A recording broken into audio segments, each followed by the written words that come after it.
Mungkin kira-kira bisa bebas nggak gitu ya. Pokoknya selama belum ada putusan pengadilan, bebas tuh masih bisa mungkin. Kalau Mail gimana tuh Bang? Kasihan ya, kasihan Mail, benar. Kasihan saya juga gitu.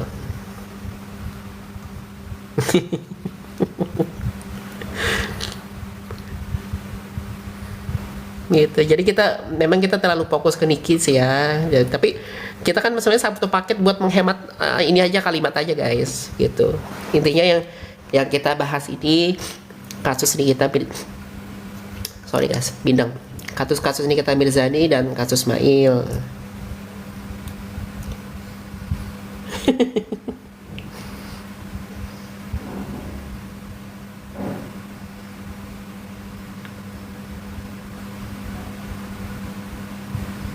Hah? Kasus 81. 81 KUHP apa pasalnya?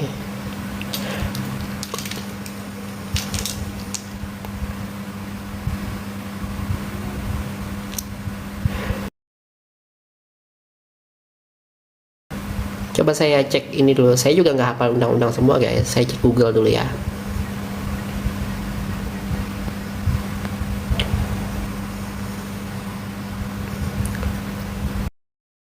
Google dulu ya.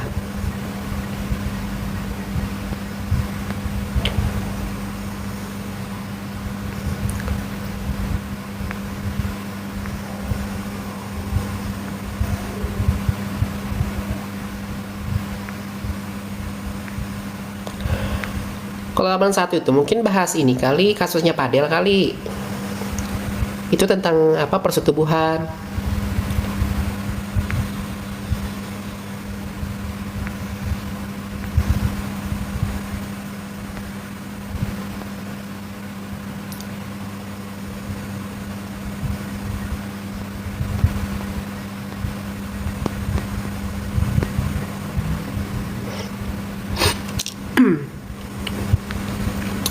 Kalau pasal 81 itu tidak ada pidana barang siapa melakukan perbuatan karena pengaruh daya paksa.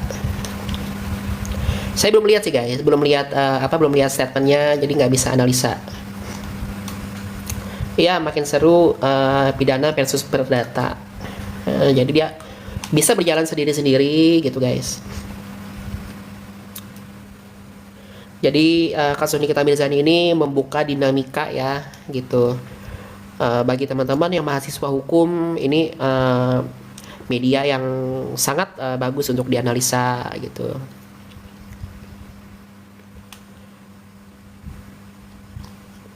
Jadi bisa bermain logika, kemudian seni menganalisa, menafsirkan pasal demi pasal. Itu nih kasus Nikita Mirzani bisa iya, kasus Padel kan dua-duanya sama-sama ini. Padel sudah P21, nih kita sudah P21.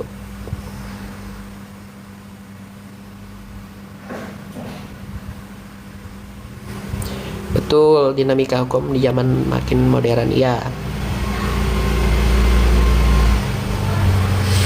Jadi satu pelajaran yang sangat penting yang bisa kita ambil dari kasus ini, buatlah segala bentuk kesepakatan maupun kesepakatan, kan kesepakatan adalah salah satu unsur dari perjanjian. Jadi teman-teman usahakan ketika membuat sebuah perjanjian, perikatan atau kontrak, buatlah secara tertulis gitu.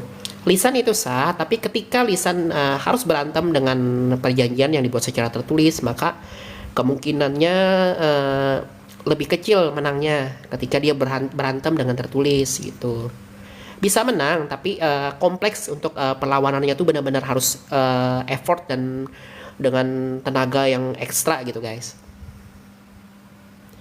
Gitu. Jadi ini kan bisa jadi pelajaran bagi kita. Bang, kalau perdata dimenangkan, apa berkurang masa tahanannya ketika terbukti? Kalau perdata dimenangkan NM, apa berkurang masa tahanannya ketika terbukti di kasus pidana? Gini ya, ini logikanya gini. Kan di kasus perdata ini yang diuji adalah tentang perjanjian. Kenapa dikatakan perjanjian? Karena yang digugat kan wan prestasi. Wan prestasi adalah ingkar janji. Nah, apa yang diingkari adalah janji. Jadi ditemukan dulu apakah perjanjiannya ini ada atau tidak.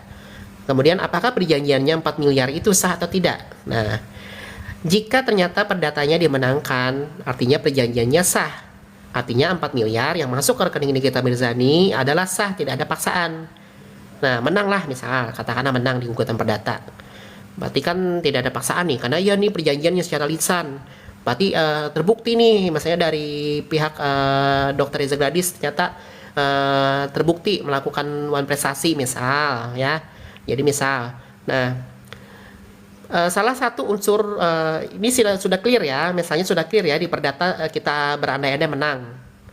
Nah, misal kemudian pindah lagi kita ke ranah pidana, apakah bisa bebas? Belum tentu, belum tentu bebas, karena ada dua unsur ya teman-teman yang harus teman-teman ketahui di dalam pasal yang didakwakan, yaitu mencemarkan nama baik untuk mendapatkan keuntungan, mengancam mencemarkan nama baik atau membongkar rahasia atau membuka rahasia untuk mendapatkan keuntungan. Keuntungan di sini apa? Baik uang ataupun barang. Artinya memeras gitu ya. Jadi ada unsur pemerasan dengan menggunakan media, yaitu mengancam mencemarkan nama baik atau membongkar rahasia. Nah, unsur pemerasan itu adalah ketika seseorang memaksa orang lain untuk menyerahkan sesuatu.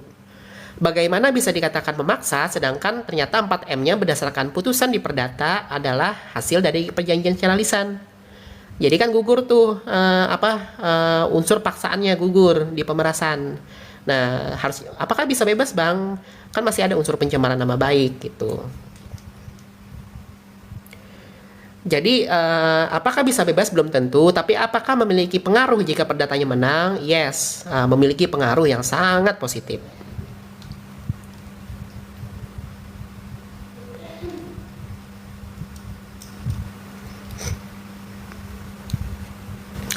Aku belum lihat keterangan Bang Fahmi gitu.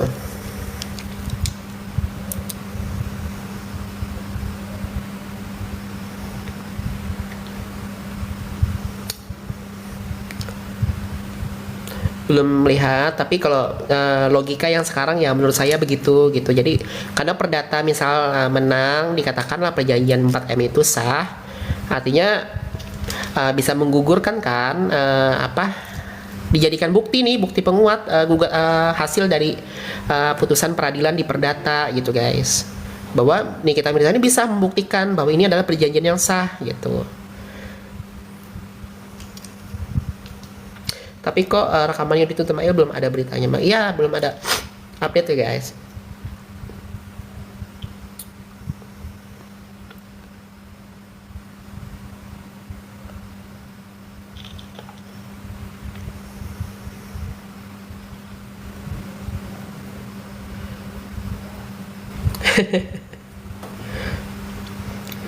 Tapi kalau yang dikatakan fakta dan benar-benar yang lain bukan penyalahan, iya betul. Nih kita main logika lagi ya guys. Jadi tadi katakanlah ya, misalnya unsur pemerasannya misal perdata menang, perjanjian lisannya sah. Artinya kan 4 miliar tuh diberikan secara sukarela. Artinya kan, oh ini kan kata hakim misal ya, ini unsur pemerasannya udah gugur nih gitu. Jadi tapi apakah pencemaran nama baiknya ini bisa kena nih? Bisa gitu. Tapi berdasarkan prinsip penegakan dalam kasus-kasus pencemaran nama baik, tidak bisa dikatakan pencemaran nama baik ketika objek yang dijadikan media sebagai pencemaran nama baik itu adalah fakta gitu guys, apalagi demi kepentingan publik gitu. Jadi ingat ya, ada 2 PR nih Nikita Mirzani untuk meloloskan dia dari kasus yang ada. Gugurkan unsur pemerasannya dan gugurkan bahwa itu adalah pencemaran nama baik.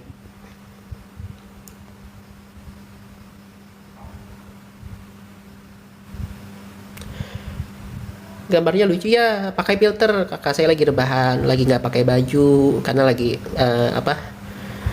lagi di kamar aja ngaso gitu. Jadi nanti dikira nanti mesum lagi.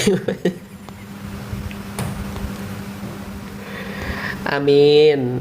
Mudah-mudahan para jaksa dan hakimnya idealis ya guys. Maksudnya idealis dalam arti bener-bener stand up for the justice gitu, nggak mau dipepet baik Nikita baik si Reza Gladys, nggak mau dideketin siapa-siapa gitu. Mudah-mudahan ya, karena kita butuh pelajaran yang berharga di kasus ini gitu. Jadi terlepas apakah nanti ini kita menang apa Reza Gladys yang menang gitu, mudah-mudahan putusannya itu tidak atas dasar dipengaruhi hal-hal yang bersifat eksternal.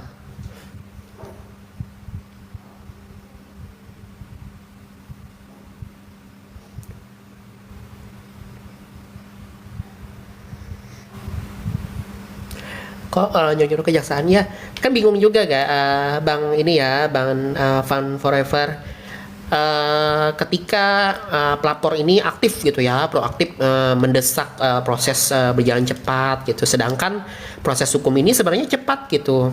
Jujur ya, saya sendiri juga dikatakan salut-salut ya, penyidik ini cepat gitu menaikkan tersangka gitu. Walaupun kemarin sempat tersendat, tapi tersendat di P21 itu kan itu udah hal yang wajar gitu. Sekarang udah tinggal nunggu doang, ini paling sebulan juga sidang gitu, mendesak-desak kan. Tapi percayalah teman-teman bahwa usaha yang dilakukan oleh Nikita Mirzani ini seandainya berhasil, itu akan menjadi efek jangka panjang ya. Seandainya nanti naudzubillah min dzalik, misal pidananya sudah ingkrah, sudah ada ketok palu. Tapi kan nanti hasil dari perdata ini bisa digunakan untuk banding, untuk kasasi, bahkan PK, atau peninjauan kembali atau upaya hukum luar biasa gitu. Jadi jangan berkecil hati gitu. Ya, Nina belum saat Isya, makasih ya. Ya, makasih juga sudah nonton ya. Ini kasus viral dan selalu publik risiko, kalau ya betul resiko gitu. Kalau ada yang bermain-main.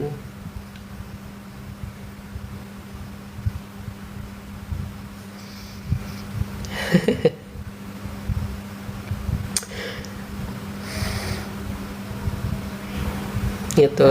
Teman-teman ada yang ditanya lagi nggak? Sebentar lagi saya off nih. Udah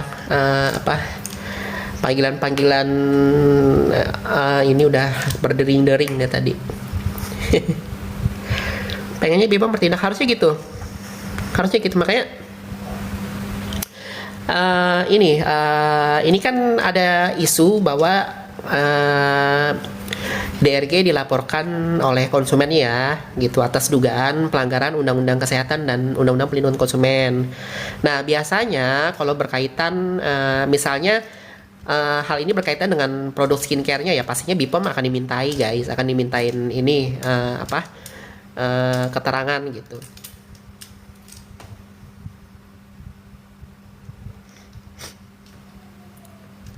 Nggak bisa kena pidana kan?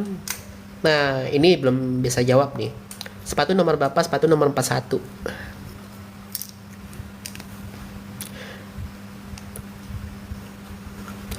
Amit-amit perdata kalah kalau bukti terbukti dengan fakta. Itu pasti akan jadi dinamika baru ya. Tapi Kukilen, dengan informasi yang ada saat ini, asal jangan ada hal-hal yang menguatkan lagi nih, baik dari pihak Reza gitu. Saya masih beranggapan masih potensi untuk Nikita Mirzani menang di kasus ini masih besar. Gitu. Asalkan nanti nggak ada hal yang luar biasa nih yang dijadikan senjata yang ternyata belum diungkap ke publik.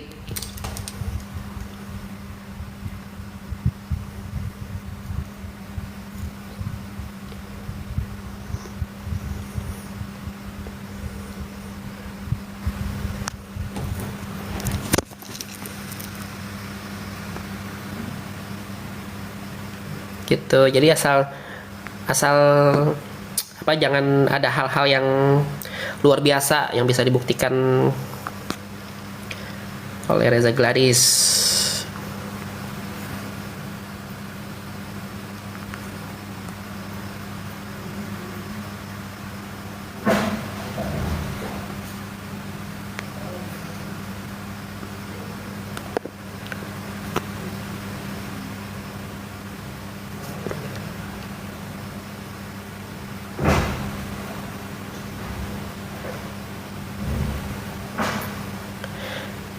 Baik teman-teman, ini udah mau jam setengah 10 di sini. Kita akhirin ya. Jadi seperti biasa, besok kalau misalnya ada waktu lagi saya usahakan menyampaikan materi yang lain ya. Tentunya berkaitan masih dengan kasusnya Nikita Mirzani. Jadi hukum itu tidak selalu tentang ini ya teman-teman, tentang siapa yang lebih viral atau siapa yang lebih banyak followersnya. Tapi hukum itu selalu bekerja berdasarkan logika, struktur, dan pembuktian. Jadi sebelum kita berbicara tentang isu-isu hukum, ada baiknya kita belajar terlebih dahulu. Apalagi di zaman modern sekarang kan kita bisa mengakses berbagai media untuk memverifikasi segala informasi ya. Bahkan undang-undang aja bisa diakses secara gratis. Nah, karena semakin banyak kita tahu, semakin sadar bahwa opini yang cerdas itu bukan tentang siapa yang paling keras, tapi siapa yang paling paham. Salam dari saya, netizen Esyandol, yang mungkin bukan hakim, tapi masih bisa membedakan antara fakta, hukum, dan asumsi publik. Saya doakan, moga-moga teman-teman selalu sehat walafiat, banyak rezekinya, selalu bahagia. Wassalamualaikum warahmatullahi wabarakatuh. Selamat malam.